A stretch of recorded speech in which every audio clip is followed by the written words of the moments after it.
Bueno, bienvenidos. Damos gracias por estar juntos, por su paciencia. Queremos comenzar este día adorando al Señor en oración también y pidiendo que Él nos dirija en esta mañana, especialmente en lo que concierne a su palabra, que nos hable. ¿Bien? Oramos un momento, Señor. Te agradecemos por lo bueno que eres con nosotros. Gracias porque siempre tenemos a todo lo que necesitamos, pero Señor, cuánto más agradecemos porque podemos disfrutar y tener, Señor, a disposición de tu palabra, Señor, que nos enseña cada día y en cada momento a nuestro corazón, y en esta mañana queremos rogarte para que sea ella quien nos hable, nos enseñe, nos instruya, Señor, y poder de esa manera hoy también salir de este lugar desafiados por ella, Señor, y también ser transformados, Señor, y limpiados por tu palabra. Queremos darte lo mejor para ti, Señor, y te rogamos que este tiempo pueda ser un tiempo de bendición para cada uno de los que estamos aquí, Señor. Te lo rogamos en nombre de Jesús. Amén. Amén. Vamos a ponernos en pie y vamos a alabar al Señor juntos. Hay una alabanza que dice: el Dios que adoramos.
tiene un nombre, sobre todo nombre, es un Dios que, como dice Timoteo, solo en Él hay salvación, es el único mediador entre Dios y los hombres. Y damos gracias porque podemos dirigirnos a Él por medio de la obra de nuestro Señor Jesucristo, y la verdad es que nos faltan siempre nos faltan las palabras para agradecer todo lo que es Dios por medio de Jesucristo para nosotros. Quiero que tengamos un tiempo de oración. Nuestra comunidad es mucho más grande de lo que se manifiesta aquí ahora para nosotros, ¿no? Tenemos familia, no solamente en Cristo, sino que tenemos familia que pertenece también a nuestra misión, vamos a decir, del centro bíblico. Y yo no sé si fue esta mañana, pero durante esta noche hay una hermana que ha partido a la gloria, que estuvimos orando por ella, por su salud en Argentina. El nombre de ella es Elizabeth, ¿se acuerdan?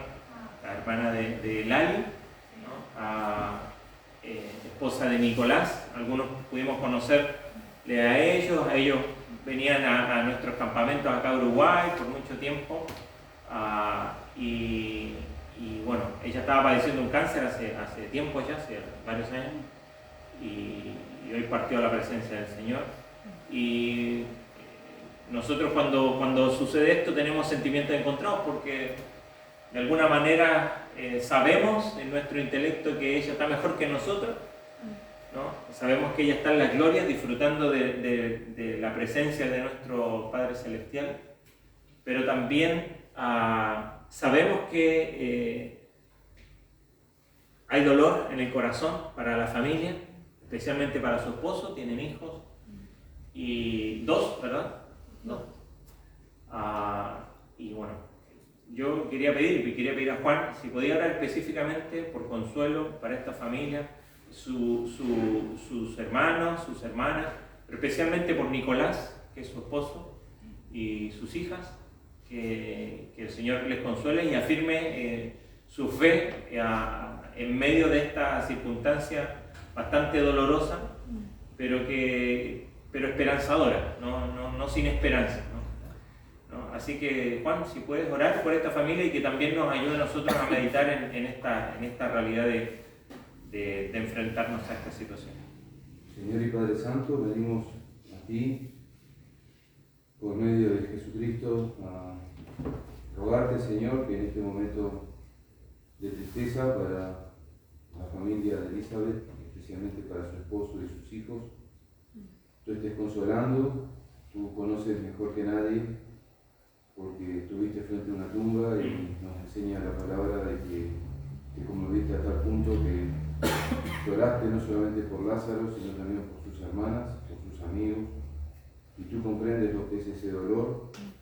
Y Señor, queremos rogar que tú consueles, animes en este tiempo tan difícil para toda esta familia, y también nos enseñes a saber ayudar de alguna u otra manera a Nicolás, a sus hijos, Señor. Y te damos las gracias porque Elizabeth ha partido, está contigo, termina toda una etapa de dolor y sufrimiento y poder estar sentada en tu mesa.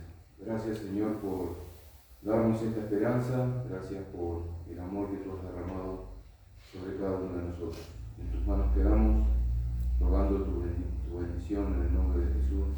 Amén. Gracias, Juan, y sigamos orando por esta familia y por consuelo para ellos. Y yo sé que muchos de nosotros tenemos algunos conocidos de ellos, familias cercanas, que el Señor consuele y que traiga a nosotros también reflexión. Antes de cantar un himno más, antes de pasar a la palabra del Señor, vamos a cantar un himno más puesto en pie, el himno 116, dice: grande amor, sublime, eterno.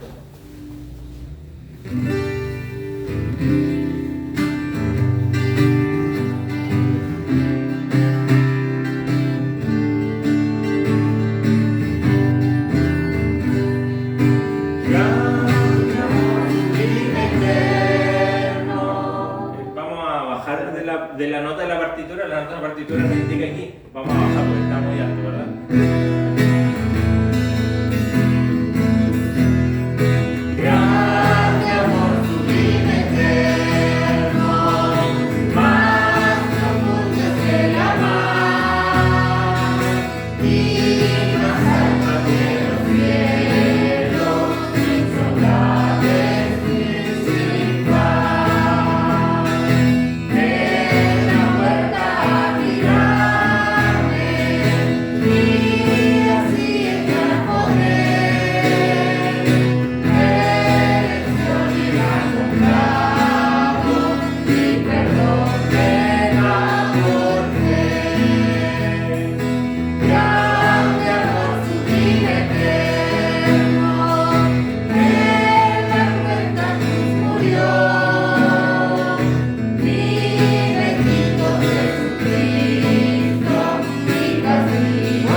Bien, damos gracias al Señor por estar reunidos una vez más aquí para estudiar la palabra del Señor. Ya terminamos con nuestro estudio del libro de Lamentaciones y orando hace meses dónde continuar nuestro estudio. El Señor fue guiando a un libro, a una carta en particular escrita por Pablo, que es parte de las cartas de la prisión, ¿no? Pues Pablo la escribe estando en la cárcel, en Roma, en su primera instancia en la cárcel. Y es la carta a los filipenses. Así que le invito a que vaya conmigo y abramos el libro de Filipenses. Y hoy vamos a tener una clase introductoria de Filipos en lo que hoy día es Grecia, bien al norte de Grecia, y ahí tenemos algo muy común de la época greco-romana, el anfiteatro, ¿no? donde servía siempre de reunión, ¿no? Y de encuentro. Bien, entonces me acomodo aquí con mis materiales.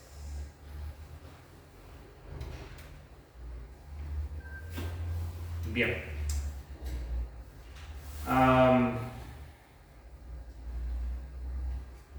La carta a Filipenses, ¿no? Es bien particular y lo que vamos a ver hoy día es una introducción a este estudio y un poquito ver por qué estudiar. Y bueno, alguien me decía cuando anuncié que íbamos a estudiar Filipenses, dice, bueno, después de Jeremías y tanto llanto con Lamentaciones, viene una carta donde aquellos que la han leído y aquellos que la han estudiado, hay una palabra que sobresale y que va a ser algo llamativo para nosotros, ¿no?, en este estudio, que es el gozo. Ahora, no solamente eso, sino que yo quiero que en la introducción sentar un poco por qué el gozo en esta carta y por qué es importante considerarlo no como el corazón de la carta, pero sí como algo. Es interesante que nosotros, cuando hablamos de gozo, pensamos en una actitud, en una reacción, pero vemos que Pablo, cuando habla de gozo en más de una oportunidad en esta carta, el modo en conjugar los verbos son en imperativo. Entonces, no es solamente una actitud, una acción, porque lo es, sino más bien es una acción que como creyentes debemos llevar a cabo. Ahora, ¿por qué Pablo escribe esta carta, ¿no? Y yo quiero que me acompañe un poquito y introducir esta carta, ¿no?, que es una carta muy particular, ¿no? Pues es una carta, como dice allí, con un carácter de amistad, ¿no? Es una carta. Las epístolas del primer siglo eran muy particulares, ¿no? Habían tipos de cartas que tenían que ver con negocios, ¿no?, donde se escribían uno a otro para recordar un negocio o entablar un negocio o cerrar un negocio. Pero esta carta tiene la particularidad que es una carta de amistad, pero que en definitiva tiene este dejo exhortativo al final, ¿no? Habla entre medio, por ejemplo, de advertencias, de algunos adversarios, que ya vamos a ver cuando entremos en el estudio de esta carta, pero Filipenses es una carta, algunos hablan de exhortación moral, pero cuando uno hila esta idea del gozo a través de la carta, se da cuenta la relación que hay, ¿no?, entre Pablo y quienes escriben, ¿no?, y quienes reciben esta carta, ¿no?, que de alguna manera era un vínculo bastante estrecho, ¿no?, pues le habla con bastante confianza. Y si bien es una carta al parecer general, porque no da muchas cosas en específico, por ejemplo, en cuanto a la carta a los Corintios, donde trata con asuntos particulares y dice y tiene que regular y corregirlo respecto a asuntos como los dones espirituales, como el matrimonio, como conductas en la iglesia. La carta de Filipenses es, como dice allí, una carta que surge desde esta amistad y este vínculo de Pablo con los hermanos en Filipo, pero que no deja de tener ese tono exhortativo de parte de Pablo, ¿no? Pero no un tono de corrección, de decir, como en Corintio, por ejemplo, o en Gálatas, cuando tiene que tratar el tema de los judaizantes y tiene que corregir eso, más bien desde este vínculo de amistad, ¿no? Y alguien trataba de hacer una gráfica de esta relación, ¿no?, con un triángulo, Cristo, Pablo y los filipenses, ¿no?, y en el medio, el corazón, tendría que ser el Evangelio, y cómo el Evangelio hace posible, y esa es otra palabra importante en esta carta, cómo el Evangelio hace posible esta relación entre Pablo y Cristo, cómo hace posible el Evangelio esta relación entre los filipenses y Cristo, y cómo el Evangelio hace posible esa relación entre Pablo y los filipenses. O sea, que no es una relación sanguínea o simplemente una relación porque los conocí alguna vez, sino que el Evangelio es el corazón, ¿no?, y es el vínculo entre Pablo, Cristo y los filipenses. Y creo que de alguna manera los que estamos acá, ahí pueden haber cosas que nos vinculan, familiares o no, pero creo que cuando miramos lo que realmente nos vincula, aunque en la práctica a veces nos cuesta manifestarlo, es precisamente el Evangelio. Lo que hace posible que usted y yo tengamos un vínculo, ¿no?, amistoso, es el Evangelio. No son nuestras opiniones, no son nuestras posiciones respecto a otras cosas, no es nuestra historia, nuestros orígenes, yo soy de otro país, o incluso nuestra familia, es el Evangelio. Y de alguna manera en esta carta Pablo intenta poner la atención, escribiendo esta carta a ellos de manera amistosa allí, ¿no?, de traerles allí, ¿no? Y la preocupación principal de Pablo, como dijimos, es el Evangelio. Como dice allí, lo que verdaderamente le preocupa es la situación de sus amigos de Filipos y su relación con Cristo. Ahora, ¿cómo es posible nuestra relación con Cristo si no es por medio del Evangelio, del mensaje del Evangelio? Y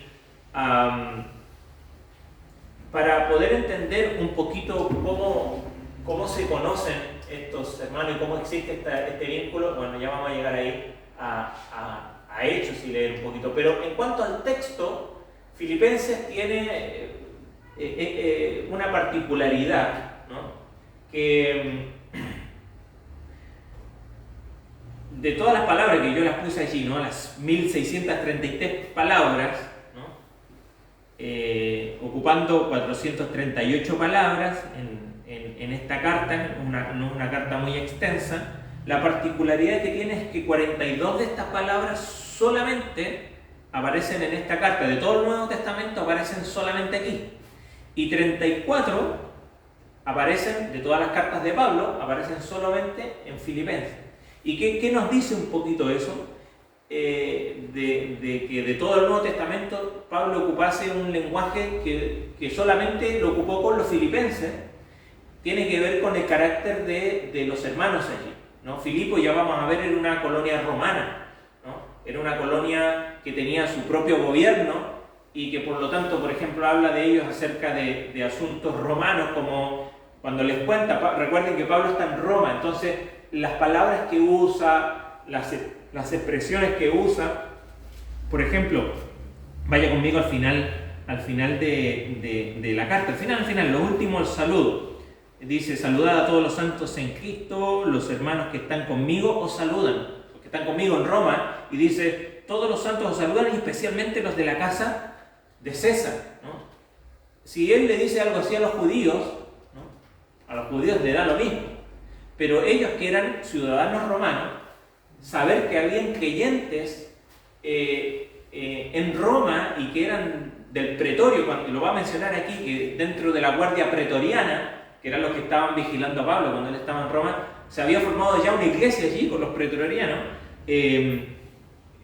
Eso servía de alguna manera, el que Pablo utilizase esta palabra, vemos el carácter pastoral de Pablo, porque cuando alguien, no sé, pues le va a hablar a alguien a un profesor, uno trata de ocupar ilustraciones que tengan que ver con la educación, con la pedagogía, o cuando alguien va a hablar con alguien de la salud, intenta animar a veces con cosas ilustrativas o tocar ciertos temas que tienen que ver con su ambiente. Bueno, Pablo tiene ese cuidado y es por eso que 42 palabras solamente aparecen aquí en Filipenses. De todo el Nuevo Testamento no se ocupan en otra parte, y que hablan un poco de este carácter, el contexto histórico de Filipos, ¿no? Que era una colonia romana, ¿no? Y se habla de la guardia pretoriana, de la casa de César, ¿no? ¿Se acuerda que aquí en Filipenses, donde Pablo dice que nuestra ciudadanía está ¿dónde? ¿Por qué? Porque ellos como colonia romana decían: nosotros tenemos ciudadanía romana, a diferencia de otras ciudades, aún estando dentro del Imperio Romano, no eran ciudadanos romanos por pertenecer a Filipos, pero ellos sí. Ya vamos a ver por qué. Y lo segundo, ¿no? Tiene que ver con por qué de estas 34 palabras que solo aparecen en esta carta en Filipenses y que no aparecen, por ejemplo, cuando Pablo escribe a los Gálatas o a Corinto o a Tesalonicenses. Tesalonicenses quizás es la primera especialmente, similar a esta, en que dijimos, es una carta de amistad o con carácter exhortativo. Por lo tanto, hay lenguaje como: yo estoy en ausencia, pero quiero estar con ustedes, los añoro, la preocupación por su seguridad. Habla en capítulo 4 de ustedes fueron los únicos en esto de dar y recibir, y cómo Pablo da a conocer de alguna manera ese vínculo, ¿no? Y habla de manera no solamente cariñosa, vamos a decirlo, sobando el lomo a los filipenses, sino que mostrando su preocupación y su cariño por ellos, ¿no? Entonces,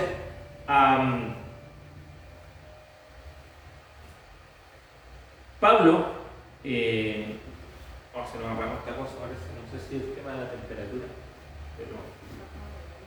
pero vamos a continuar. la naturaleza, ¿no?, de la ciudad como colonia romana y el carácter amistoso de la carta hacen que Pablo ocupe este lenguaje.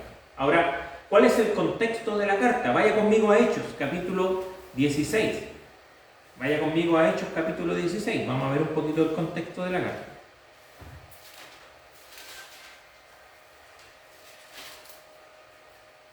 ¿Se acuerda que Pablo comienza el capítulo 16 diciendo que Pablo llegó a Derbe, Listra, hay algunas ciudades, en su segundo viaje misionero, toma a Timoteo, lo lleva con él, ¿no? Y dice que el Espíritu le impidió ir a ciertos lugares, ¿no? Versos 6, 7 hasta el 10 dice que el Espíritu Santo le impidió ir hacia Asia o ir hacia Bitinia. Sin embargo, dice verso 9, se le mostró a Pablo una visión de noche, un varón macedonio, precisamente el lugar donde estaba Filipo, y dice, rogándole y diciéndole, pasa a Macedonia y ayúdanos. Y cuando vio la visión, enseguida procuramos partir para Macedonia, dando por cierto que Dios nos llamaba para que anunciásemos el Evangelio. Pablo quería quedarse en Asia, ¿no?, más al norte, un poco más al sur. Sin embargo, el Espíritu de alguna manera, no sabemos cómo, se lo impedía, ¿no? Se lo impidió. Entonces Pablo dice que vio una visión donde un varón de Macedonia le decía, no sabemos cómo lo identificaba, probablemente por su vestidura, no sabemos, o el lenguaje, es decir, pasa para acá, pasa a Macedonia y ayúdanos. Y zarpando, dice verso 11, pues de Troas, probablemente Troas venga a ser la ciudad donde nace la leyenda de Troya, ¿no? Algunos historiadores dicen que probablemente es esa ciudad, ¿no? Dice, de Troas vinimos rumbo directo a Samatrocia, que es una isla ahí entre medio, y el día siguiente a Neápolis, y de allí, dice, a Filipos, que es la primera ciudad de la provincia de Macedonia. Acá volvemos con la pantalla y acá tenemos, miren, acá está Jerusalén, ¿no? Este es el mar Mediterráneo, tenemos Grecia, Italia, la isla de Creta, la isla de Chipre. Y sale Pablo de Jerusalén, viene acá a Tarso, su ciudad, Antioquía, Tarso. Acá Iconio, Listra y Derbe recoge a Timoteo y se dirigen a ir o al sur y no lo pueden, al norte y no lo pueden, y van a Troas. Dice, se nos aparece un hombre aquí, macedonio. Vienen aquí, hay una isla acá que no está ahí en el mapa, que es Samatrocia, y cruzan a Filipos. Se da cuenta que está Filipos, Tesalónica, Berea, Atenas y Corinto. Está en el viaje que hizo, segundo viaje misionero de Pablo. Ahora, ¿cuál es la particularidad de la ciudad de Filipos, ¿no? Era, como mencionamos recién, ¿no?, era una colonia romana, y el contexto histórico, ¿no?, de la carta está aquí en Hechos 16, y seguimos leyendo ahí. Hechos 16, verso 12, dice, de allí a Filipos, que es la primera ciudad de la provincia de Macedonia, y una colonia, y estuvimos en aquella ciudad algunos días, no sabemos cuánto, pero estuvieron algunos días. Y un día de reposo salimos fuera de la puerta, ¿no?, junto al río.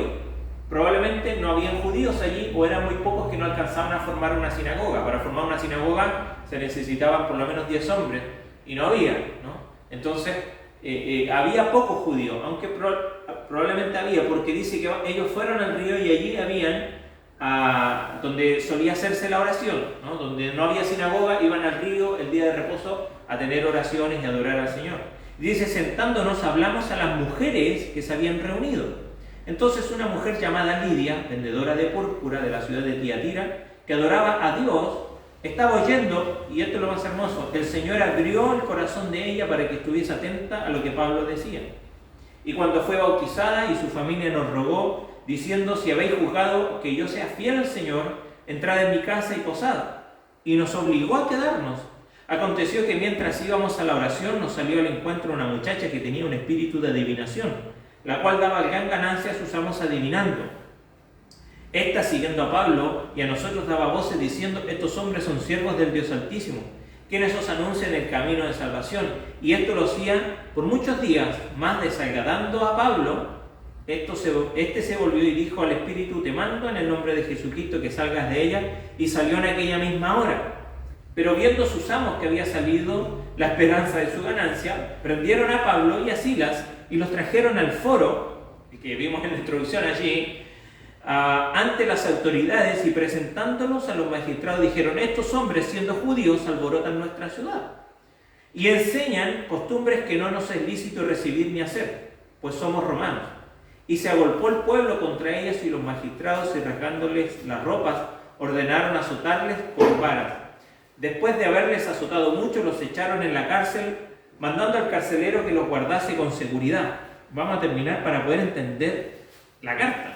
Verso 24 de Hechos 16 dice: el cual, recibido este mandato, los metió en el calabozo de más adentro y los aseguró los pies en el cepo. Pero a medianoche, orando Pablo y Silas, cantaban himnos a Dios, y los presos los oían.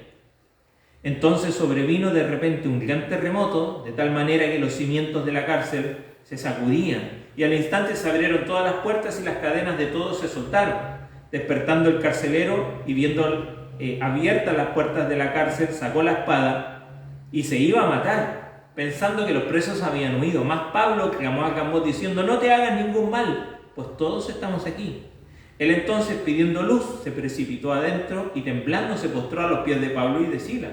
Y sacándolo les dijo: señores, ¿qué preguntan, no? ¿Qué debo hacer para ser salvo?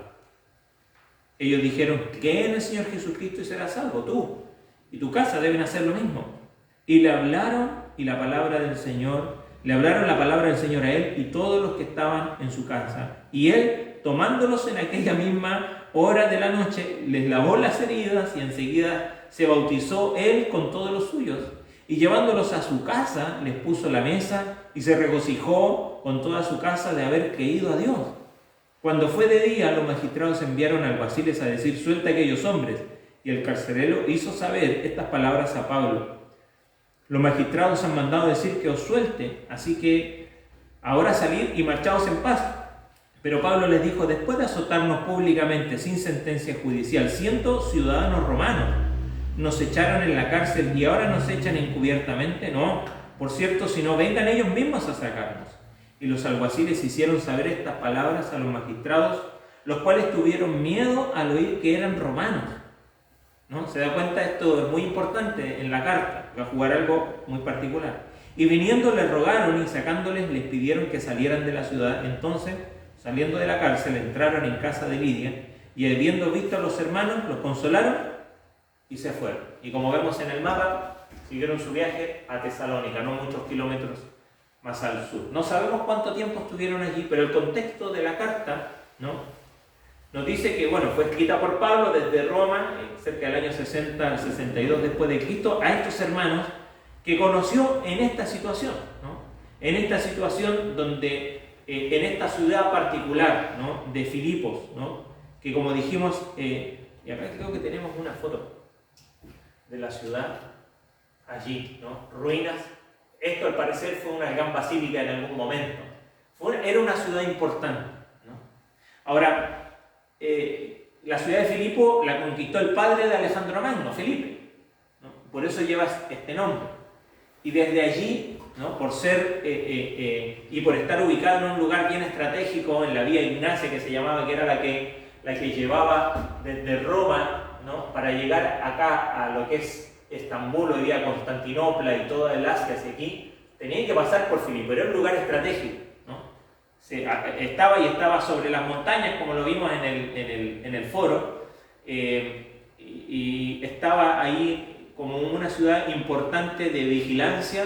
Además había oro cerca, en un cerro contiguo allí a Filipo. Entonces era una ciudad muy importante, y por eso mismo, ¿no?, y por haber sido fundada por el padre de Alejandro Magno, tomó esta connotación de ciudad colonia, donde tenían su propio gobierno, donde ellos, por ejemplo, acá leyendo un comentario de Edgar Bayosa, él dice que la ciudad recibía un carácter que dice el ius Italium, que lo hacía libre de impuestos y le garantizaba muchos privilegios. O sea, los hermanos de Filipo no eran cualquiera, vamos a decir, comparado con el resto, ¿no? Ellos vivían en una ciudad privilegiada, no sé, sería zona franca hoy día, donde el carácter de la ciudad hacía que aquellos que vivían allí tuvieran su particularidad, como lo tenemos todos de alguna manera, ¿no? Los que vivimos en Salto, los que vivimos en Uruguay, no viven, a ver, es la misma fe, es el mismo evangelio, pero la realidad, lo que nos circunda es distinto, ¿no? Luchamos nosotros acá en Uruguay por nuestra propia realidad con cosas distintas que los hermanos de Chile, los hermanos de Argentina, o los de Brasil, o los de Europa, ¿no? Y en eso, y de esa manera, nosotros tenemos que entender también un poco la carta al introducirnos en ella, ¿no?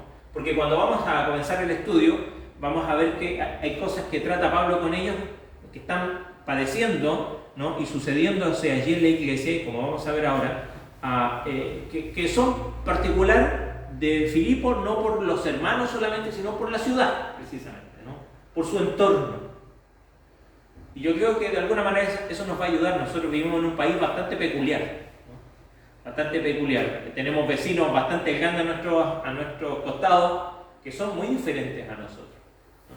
Y si bien hay cosas que se nos parecen, acá en el norte cosas más parecidas con los brasileños, más al sur o más en el litoral parecido con los argentinos, pero tenemos el hecho de nuestra propia historia como Uruguay, tenemos cosas que nos afectan de manera particular. Y yo creo que esto nos va a ayudar a nosotros en nuestro estudio de esta carta.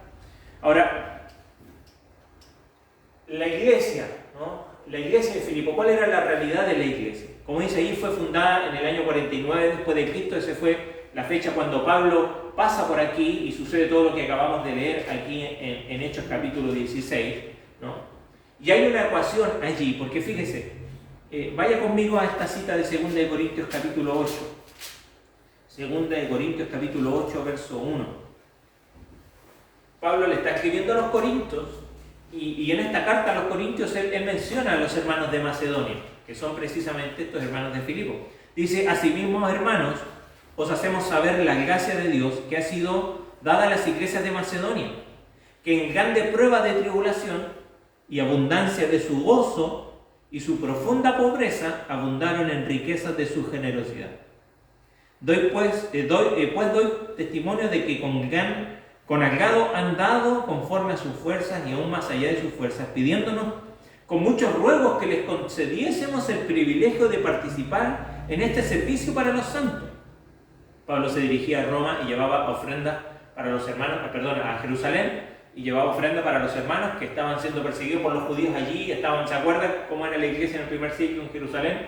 Habían necesitado, muchos perdieron su familia o quedaron desprotegidos al venir al cristianismo, ¿no? Y dar la espalda al judaísmo. Por lo tanto, no muy diferente a lo que hoy día sucedería con el Islam, donde alguien se convierte al cristianismo y lo dan por muerto, ¿no? Entonces, estaban necesitados, y era una de las cosas que hacía la iglesia en Jerusalén, se preocupaba que no hubiese ningún necesitado, y los hermanos querían participar de apoyar a sus hermanos allá, y dice esta hermosa ecuación: gozo más pobreza, generosidad.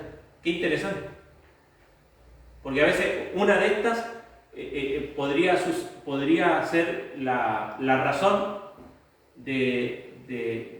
precisamente de no ser generoso, ¿no?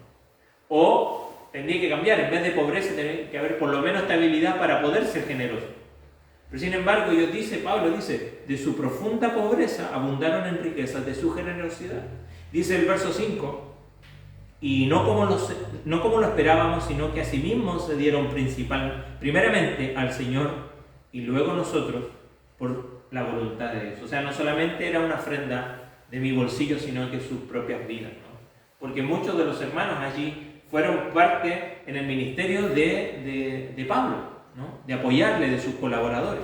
Entonces, lo que sucedía en la iglesia y la realidad de la iglesia, y conocerla nos va a ayudar a nosotros, ¿no? A entender un poquito también lo que Pablo está diciendo cuando vayamos leyendo la carta y estudiando la carta. Entonces, como dijimos, la historia de su fundación la conocimos recién, la leímos en Hechos 16, ¿no? Y lo interesante de que la base de esta iglesia eran mujeres, mayormente un grupo de mujeres temerosas de Dios, ¿no? Como dice allí, ¿no? Un grupo de mujeres temerosas de Dios, que se juntaban el día sábado, el día de reposo, en la orilla del río, y tenemos allí a Lidia, ¿no? Que fue la primera mujer de Europa en conocer el Evangelio, ¿no? Por lo menos en territorio, aunque ella era de origen asiático, dice que era de Tiatira, que era de Asia, pero ella estaba allí. No sabemos si ella era vendedora o no, pero era vendedora de púrpura, que no era algo común, ¿no?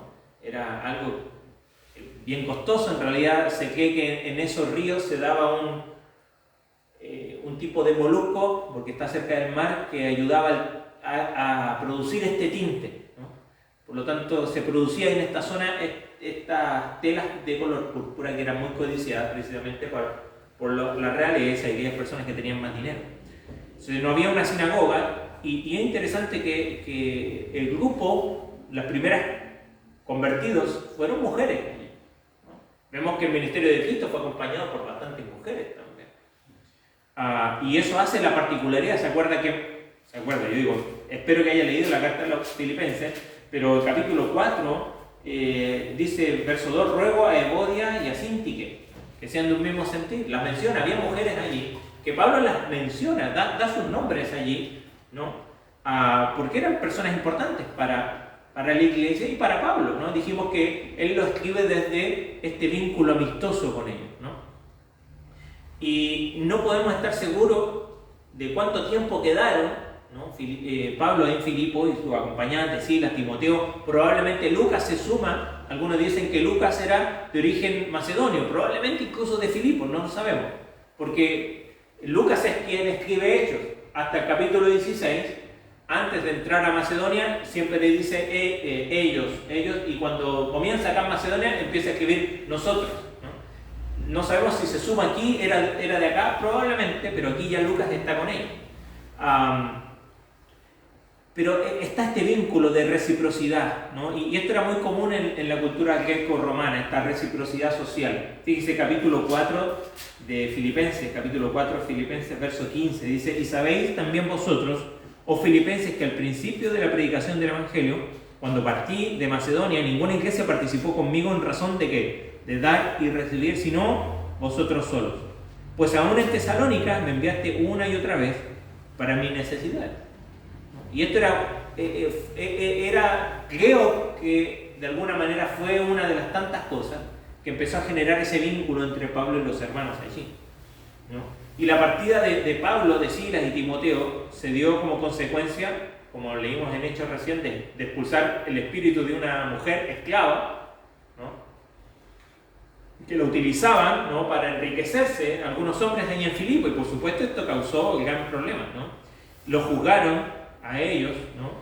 Y vemos que la situación allí en la iglesia en Filipo nace en este entorno, ¿no? Donde Pablo entra y se da esta discusión y esta situación. Ahora dice, se nos va a aprender allí pronto, dice, había esta cierta oposición o sufrimiento. Fíjese, Filipenses 1, vamos a ir viendo algunos versos salteados acá en el libro de Filipenses 1, verso 27. Dice, solamente que os comportéis como es digno del Evangelio de Cristo, para que, o sea, que vaya a veros o que esté ausente, oiga de vosotros que estáis firmes en un mismo espíritu, combatiendo unánimes por la fe del Evangelio. En nada estéis intimidados por los que se oponen, que para ellos ciertamente es indicio de perdición, más para vosotros de salvación, y esto de Dios.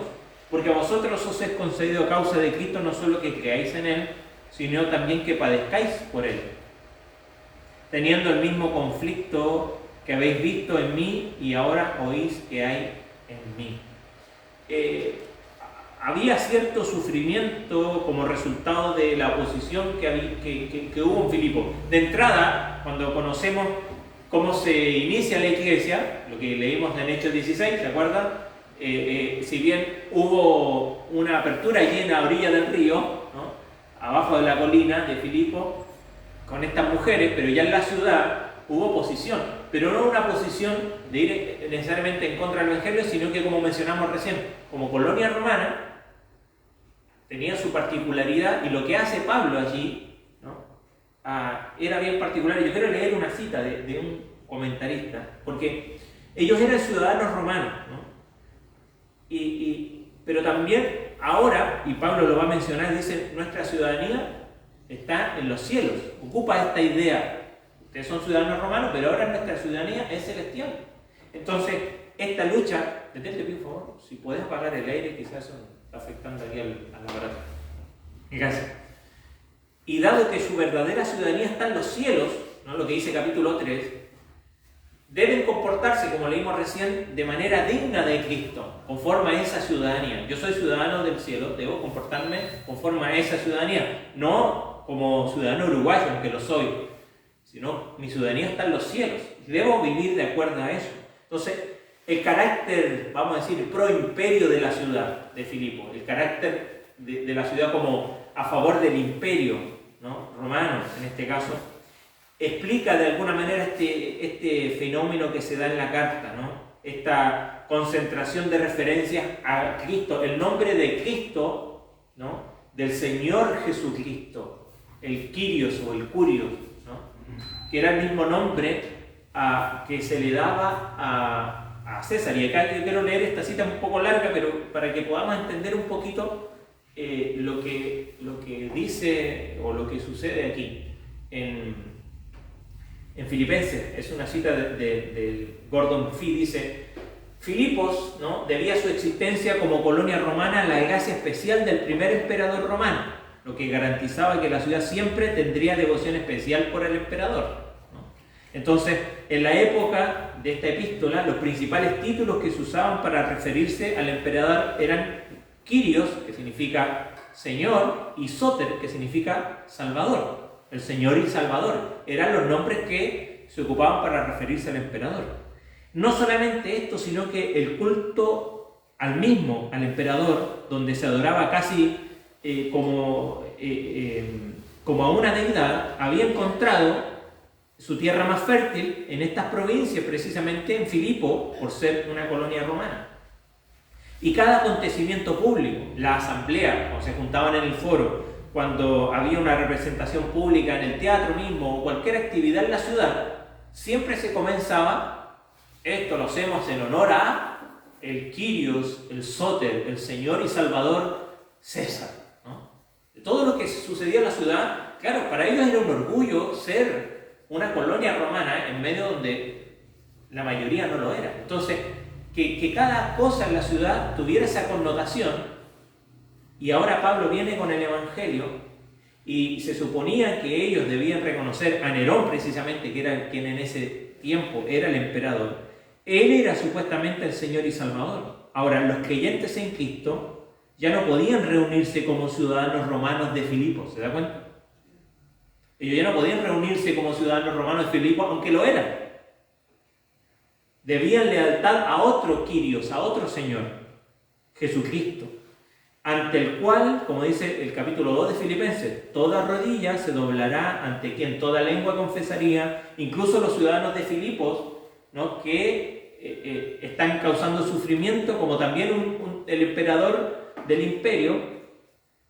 Todos los creyentes de Filipos eran, por lo tanto, ciudadanos de un imperio más grande, y su lealtad era para otro Salvador, para otro Señor, cuya venida de los cielos aguardaban con gran expectación. Si esto no era suficiente para que los ciudadanos de Filipos comenzaran a perseguir de forma metódica a estos expatriados que ahora vivían en su ciudad, el hecho de que el Señor y Salvador de los cristianos había adoptado forma de un esclavo, como dice el capítulo 2 de Filipenses, al hacerse humano, y que en tal humanidad murió en una cruz, debió de ser la gota que colmó el vaso. Pero como dice Pablo, a este de quienes los filipenses se burlan, Dios le ha dado el nombre sobre todo nombre, el nombre del Señor y Salvador. Entonces, nos damos cuenta que Pablo ocupa este lenguaje porque lo que viven los hermanos de Filipo es diferente al resto de las otras ciudades. Y tiene que tratar con esa situación porque a ellos les está afectando. Ellos ahora, al reconocer a Jesucristo como su Señor y como Salvador, y reconocer que su ciudadanía es más grande que la que ellos tienen, aunque para ellos no había otra cosa más grande que ser de Filipo. No había otra cosa más grande para nosotros que ser uruguayos. Sin embargo, el Evangelio nos dice que ahora tenemos una ciudadanía más grande que esa.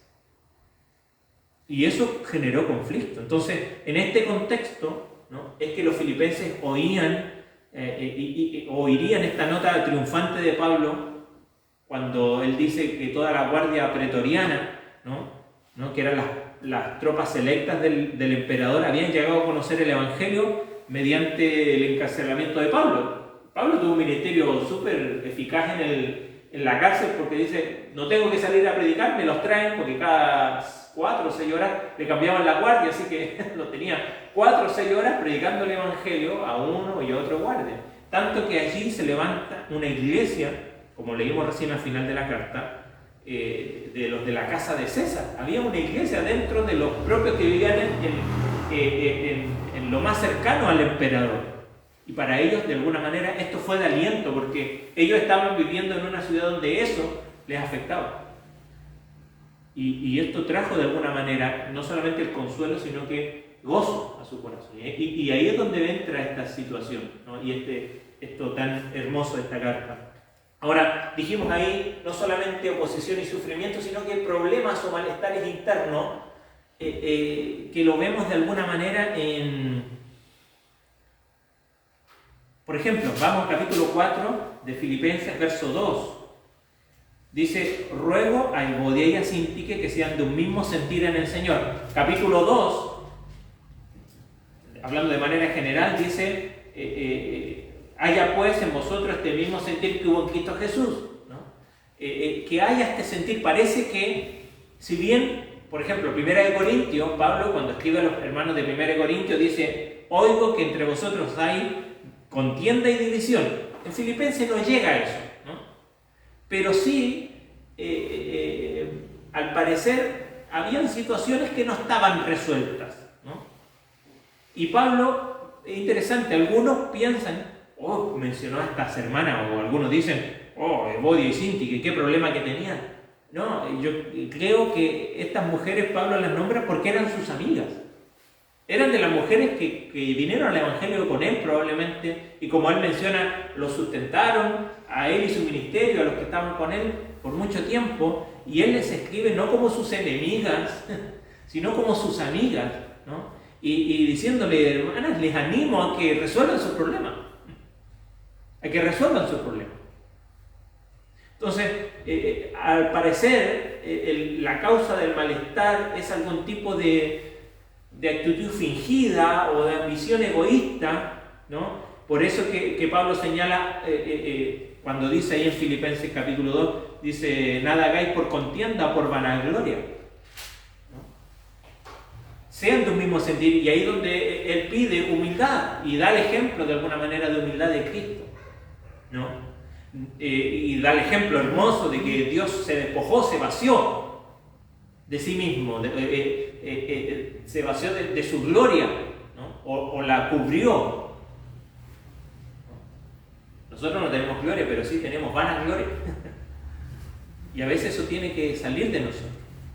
O por último cubrirlo y dejar esta rivalidad muchas veces que se da entre nosotros como hermanos, ¿no?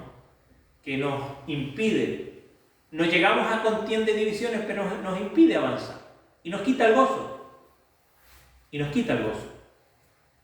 Entonces, creo que esto era lo que apelaba y era quizás el malestar interno allí en la iglesia, ¿no?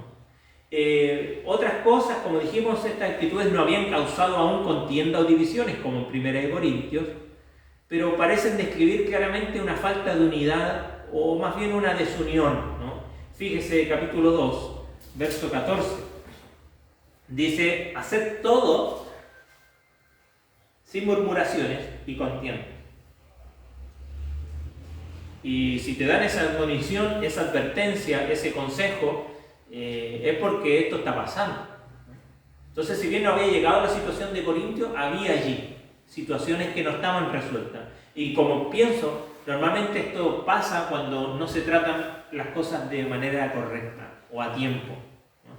Y a veces se dejan pasar, o uno piensa que el tiempo va a curar las cosas y resulta que el tiempo normalmente lo que hace es profundizar la herida, aunque no se da cuenta uno, ¿no? Si uno se corta y parece que ya cicatrizó, pero adentro está la materia, Y resulta que eso se da por no haber tratado bien el asunto en su momento, y a veces en nuestro trato con nuestros hermanos y en nuestra reunión, o mi esposo, mi esposa, mis hijos, mis hermanos, esto sucede de la misma manera. No llega a una situación como en Corintios, pero sí habían actitudes que si no se tratan, son el tipo de cosas que van a llevar en futuro a lo que sucede en la iglesia en Corintios, por ejemplo, donde estaba dividida y había contienda entre los hermanos. Entonces, Pablo habla de esto para tratar, porque ama esta iglesia, no hay ese vínculo de amistad. Ahora, aunque no hay pruebas de presencia ajena en la comunidad aquí, ¿no?, que esté causando problemas, fíjese capítulo 3 de Filipenses, verso 2. Dice: guardaos de los perros, guardaos de los malos obreros, guardaos de los mutiladores del cuerpo, porque nosotros somos la circuncisión, los que en espíritu servimos a Dios y nos gloriamos en Cristo Jesús, no teniendo confianza en la carne.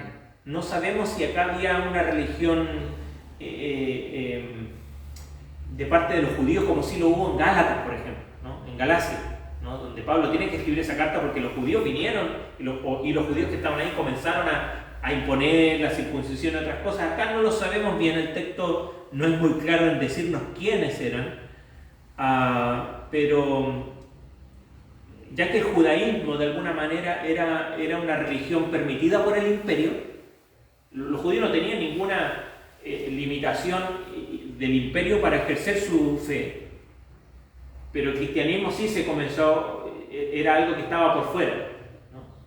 Entonces, algunos decían: mira, si somos cristianos pero practicando el judaísmo, no nos va a pasar nada, ¿no? Vamos a estar bien con la ciudadanía. Y esto es algo que podemos seguir de una u otra manera a nosotros afectándonos. Queremos vivir el cristianismo de una manera que no ofenda a la ciudadanía o a las personas que están a nuestro alrededor. Resulta que el mensaje del Evangelio es ofensivo porque habla del pecado. Me ofende a mí, no tanto a alguien en particular o a instituciones, ofende al ser humano, no importando su pensamiento. Por lo tanto, parecía que esto estaba afectando, en que decían: bueno, vamos a comportarnos como judíos para que no nos afecte esto de que nuestro alrededor nos está afectando. Entonces, Pablo escribe, ¿no?, esta carta, como dijimos, de amistad con carácter exhortativo.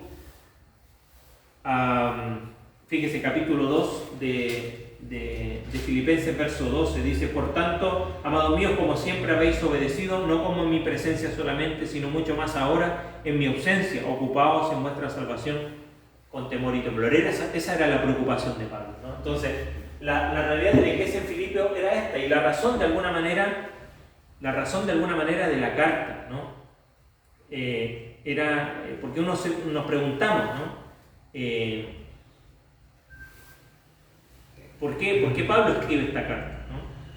Y creo que el hecho de que Pablo estuviera encarcelado, ¿no?, y que los filipenses respondieran de manera amorosa con una ofrenda por medio de Epafrodito, y ya lo vamos a ver cuando avancemos la carta, y que participaron en el compromiso de dar y recibir, es una razón de por qué Pablo escribe esta carta, y también porque Epafrodito le puso al corriente de las situaciones de los creyentes allí en Filipo, ¿no?, cuando lo va a visitar a la cárcel, y la respuesta de Pablo viene en forma de esta carta amistosa, ¿no?, que intercala exhortaciones acerca de situaciones que están pasando los hermanos allí. Entonces,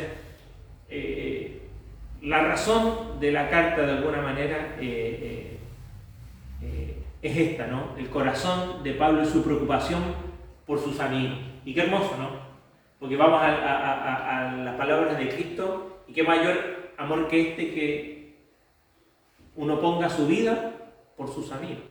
Y sabe, hermano, lo hermoso del Evangelio es que no solamente nos lleva al Señor, ¿no?, como dice Pedro, el justo por los injustos para llevarnos a Dios, sino que nos permite de este lado del cielo, donde aún tenemos limitaciones, disfrutar de un vínculo que es inigualable.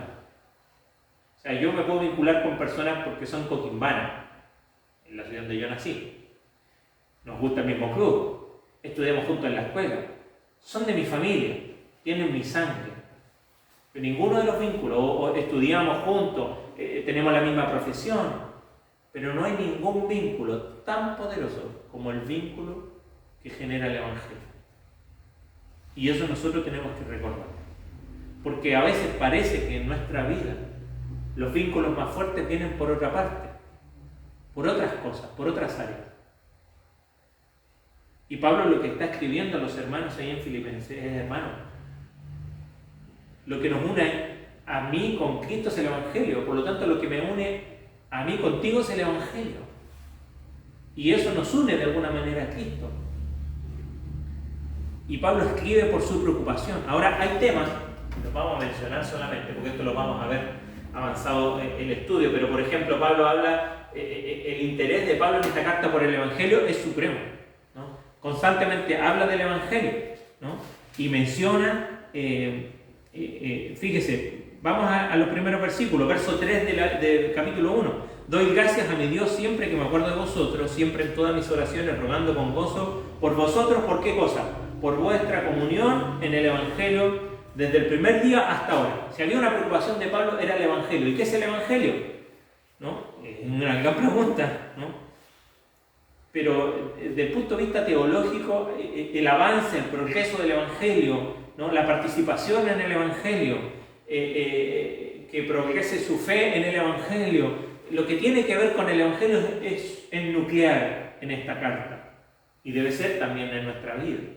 A veces para nosotros más importante es la religión, entendiendo la religión como la práctica de lo que hacemos: venir a la iglesia, visitar a mis hermanos, orar por ellos, orar con ellos, venir a la iglesia, dar mis ofrendas, orar en mi tiempo, leer en mi tiempo, las prácticas piadosas. Pero lo cierto, lo que nuclea, lo que da vida, ¿no? Lo que permite que haya cosas alrededor, es que haya un núcleo. Y ese es el Evangelio, y en la carta lo vamos a ver. También, si bien no desarrollado, pero lo menciona como clave teológica, el tema de la Trinidad. Fíjese en el saludo, verso 2, que es donde vamos a terminar hoy.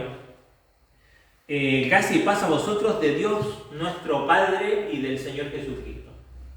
De nuestro Padre, ese vínculo, a quien podemos llamar Padre.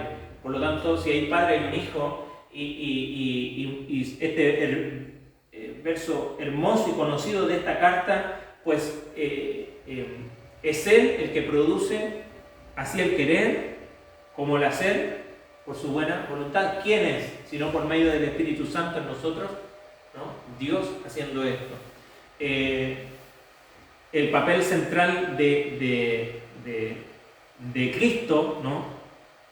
Esta idea de en Cristo, fíjese este verso conocidísimo para nosotros: para mí el vivir es Cristo y morir en ganancia. Está en Filipenses 1, 21, ¿no? Para mí el vivir es Cristo, y esta idea de en Cristo, el papel central de Jesucristo y su obra, ¿no? Es vital en esta carta, ¿no? El Evangelio es sobre Cristo, en fin. Y también un marco de alguna manera escatológico, ¿no? Porque dice...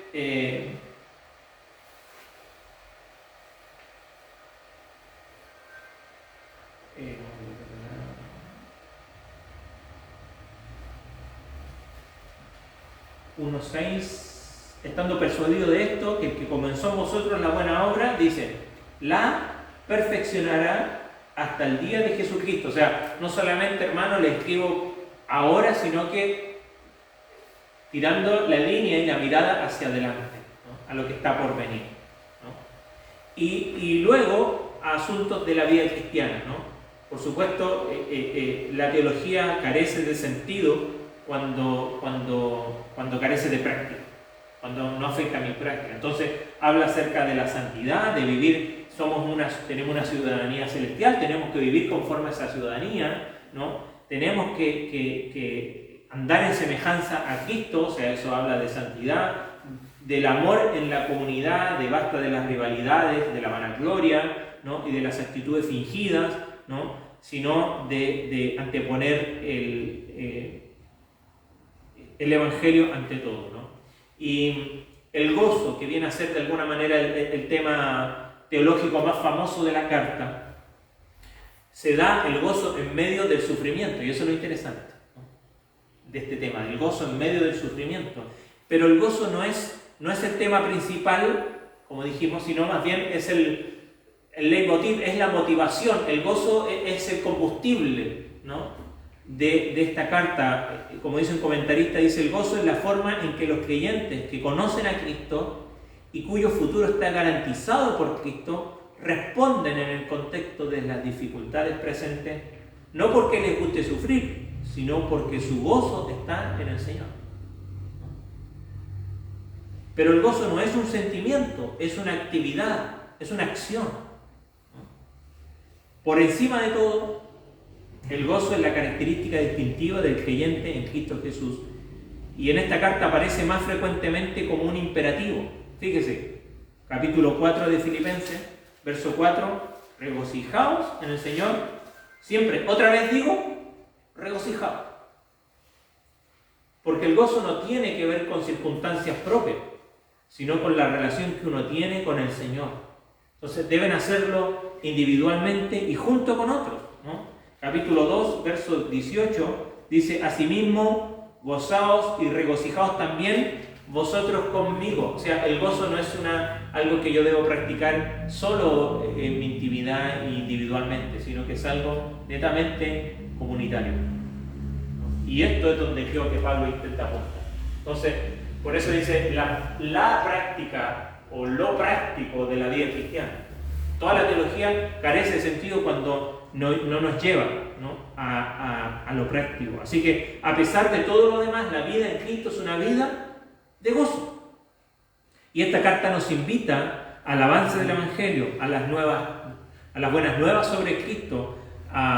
Nos anima a mirar a Cristo ahora y siempre, que Cristo es el Evangelio, que Él es el Salvador, que Él es el Señor. Por lo tanto, Cristo es nuestra vida, ¿no?, y Cristo es nuestra manera de vivir, y Cristo es nuestro futuro, y Cristo es nuestro gozo. Y como dice Pablo, el vivir es Cristo, y el morir es ganancia. Todo para la gloria y para la honra de nuestro Señor Jesucristo. Ahora, terminemos con los primeros 2 versículos de esta carta, y aquí terminamos nuestro estudio, nuestra introducción, con el saludo. Dice: Pablo y Timoteo, siervos de Jesucristo, a todos los santos en Cristo y a los que están en Filipos, con los obispos y diáconos, gracia y paz a vosotros de Dios nuestro Padre y del Señor Jesucristo.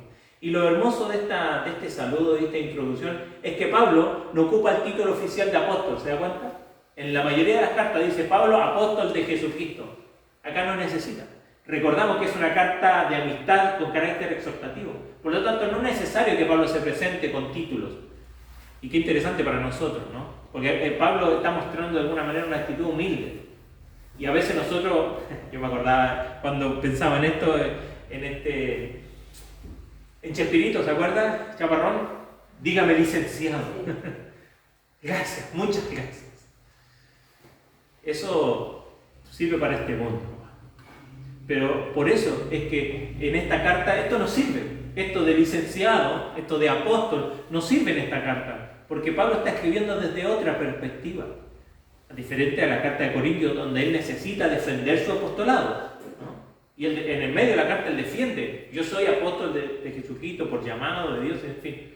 Pero acá Pablo incluso dice Pablo y Timoteo: mira, ustedes conocen a Timoteo, yo se los mandé, él pasó conmigo cuando sucedió todo lo que comenzó la iglesia allí y probablemente visitó la iglesia.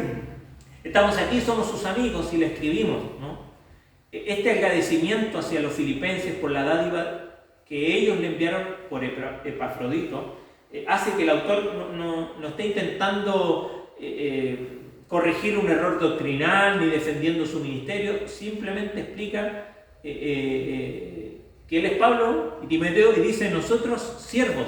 Esa palabra muy importante y muy común en las cartas de Pablo, que es el doulos, de todos los siervos es el menor de todos y es aquel que se hace siervo por amor. ¿Se acuerda que en el Antiguo Testamento, cuando estudiamos Deuteronomio, la ley decía que si alguien quedaba libre por el tiempo del cumplido, ¿cómo se llaman los años de jubileo? Quedaban libres los esclavos y un esclavo decía: yo quiero seguir sirviendo a mi amo por amor. Entonces lo llevaban a la puerta de la ciudad, le horadaban la oreja y era visible que ese esclavo seguía sirviendo por amor a su amo. Y esa es la palabra que se ocupa después en el griego, ¿no? El doulos. Y ellos dicen: somos esclavos. Entonces le escribe a ciudadanos romanos diciendo: nosotros somos esclavos. Por supuesto, ellos con la autoridad apostólica, con la autoridad, como dice después, a los que están en Filipos, también a los obispos y a los diáconos, que son los únicos dos oficios en la iglesia, no hay más, les dice: nosotros somos esclavos. Aunque Pablo era ciudadano romano y probablemente Timoteo también. Pero no dice: nosotros como ustedes. ¿Cómo se dice aquí? Tocayos, ¿no? ¿Se entiende? Somos lo mismo, no somos del mismo partido, no. Somos siervos de Jesucristo. Y qué interesante que para nosotros, ¿dónde está nuestra identidad? ¿En nuestros títulos? ¿En lo que somos? ¿A lo que pertenecemos de este mundo? ¿Dónde está nuestra identidad? Pablo dice: yo y Timoteo somos siervos de Jesucristo. Y les saludamos, dice, a todos los santos en Cristo. Por supuesto que no eran personas perfectas las que estaban aquí, sino que eran santos porque estaban en Cristo Jesús. Y eso habla de la posición de los hermanos allí, ¿no? Recordándoles que su posición no tenía que ver con su ciudadanía terrenal, sino que celestial. A los que están en Filipos. Y dos cosas para terminar. Dice: gracia, aunque no se ve mucho, está en rojo. Gracia y paz. Gracia y paz. Y qué cosas más hermosas, ¿no? Que solamente se pueden encontrar en Cristo Jesús, ¿no? Este saludo, ¿no? De gracia y paz. El uso de estas palabras era de alguna manera un gran mensaje al corazón y a la mente de los hermanos ahí en Filipos. Porque la gracia, como nosotros conocemos, es algo que no merecemos. La gracia es algo que no merecemos. Sin embargo, por medio de Cristo recibimos esta gracia. Y dice: ¿quién es la fuente de esta gracia? Fíjese, dice: gracia y paz a vosotros de Dios. La idea, la palabra que se ocupa allí es apo, que significa desde. O sea, gracia y paz que proceden de Dios Padre como de Dios Hijo, ¿no? Esa es la idea allí. La gracia y paz que proceden de Él. ¿Por qué? Porque probablemente para ellos como ciudadanos romanos se sentían merecedores y su tranquilidad se daba por lo que ellos eran como ciudadanos romanos, como filipenses. Sin embargo, Pablo les recuerda, simplemente en el saludo, que lo que realmente da sentido e identidad a nuestra vida es lo que recibimos de parte de Dios. Que su gracia, y interesante, que de alguna manera la paz es el resultado de lo anterior. La paz es el resultado de la gracia. ¿Por qué hay paz? Bueno, porque hemos recibido la gracia de Dios. Y interesante que en esta misma carta, en el capítulo 4, Pablo dice: la paz de Dios, que sobrepasa todo entendimiento, guardará vuestros corazones y vuestros pensamientos en Cristo. De la misma manera, el autor de Hebreos, que probablemente es Pablo, en el capítulo 4 dice: acerquémonos pues confiadamente al trono de la gracia, para alcanzar misericordia y hallar gracia para el oportuno socorro. Y todo cristiano tiene el privilegio de gozar de estos dos regalos que solo la bondad de Dios puede proporcionar: gracia y paz. Ahora, la pregunta para terminar es: ¿estamos disfrutando de esa paz, de esa gracia? ¿Estamos gozando de esa gracia y de esa paz? Quizás podemos ir más adentro. ¿Estamos gozándonos en nuestra vida? ¿Estamos gozándonos o no nos estamos gozando porque estamos viviendo realmente como ciudadanos del cielo o como ciudadanos de este mundo? ¿Dónde está nuestra identidad, nuestro vínculo? Termino con esta gráfica que mencionábamos hace un momento. ¿Se acuerda? Cristo, Pablo y los filipenses. ¿Qué es lo que los nuclea? El Evangelio. Ahora, ¿qué es lo que me nuclea a mí con el resto de mis hermanos? Con las personas que están a mi alrededor. Por supuesto, a mí me gusta la música y ayer me fui a cortar el pelo y nos quedamos hablando de música con el peluquero, pero es algo con lo que uno se vincula. Pero ¿qué es lo que a mí me nuclea? ¿Qué es lo que realmente estrecha lazos verdaderos? Si realmente soy un hijo del Señor, el Evangelio es lo que debe ser.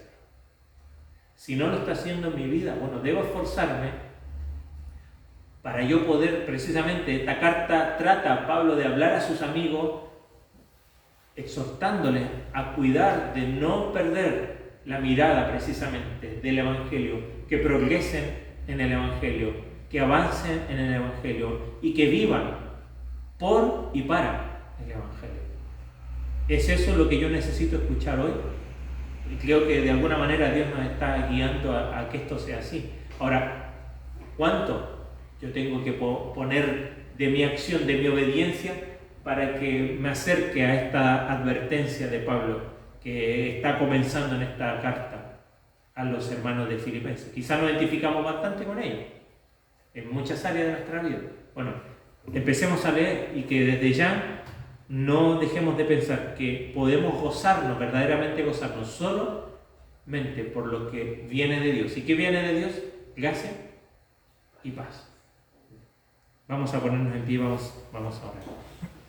Padre Celestial, te damos gracias por esta mañana en que nos hemos podido reunir para estudiar tu palabra, para ser exhortados por ella en esta introducción de esta carta, poder entender un poco de este contexto, de estos hermanos, de esta realidad, pero también ver nuestra vida, Señor. Quizás hay muchos contrastes, quizás hay muchas cosas parecidas, muchas cosas que nos identificamos con los hermanos en Filipos, Señor. Y sin duda, a pesar de que fue escrita para ellos, tu Espíritu Santo quiere, Señor, y nos ha guardado y ha preservado esta carta para que nosotros pudiésemos leerla hoy, Señor, confiando en que es tu palabra, inspirada por tu Espíritu, Señor, para moldearnos hoy y exhortarnos en este día, en esta mañana.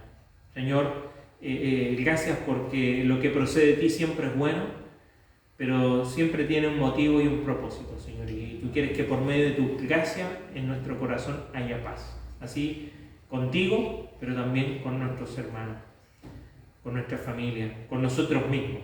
Señor, gracias porque por medio de ti podemos gozarnos a pesar de las circunstancias. Señor, que tú nos invitas y nos mandas a hacerlo, pues es la característica que debemos de tener como cristianos, el gozo en nuestro corazón. Gracias por esta mañana y gracias por este tiempo. Guarda a mis hermanos a volver a sus hogares y que podamos tener un día donde podamos gozarnos también de lo que tu palabra nos ha hablado y podamos seguir meditando también en él. Te lo rogamos en nombre de Cristo Jesús. Amén. Amén. Señor le bendiga a mis hermanos. Nos vemos este miércoles conectados, todavía por el mes de agosto de manera virtual, pero el próximo domingo a las 10:30 seguimos por el mes de agosto también. Ya en septiembre, si empieza a mejorar el tiempo, quizás volvemos a las 10, pero eso lo vamos a avisar también. Así que bendiciones, que estén bien. Muchas gracias. Saludos allí a los que se conectaron. Amén.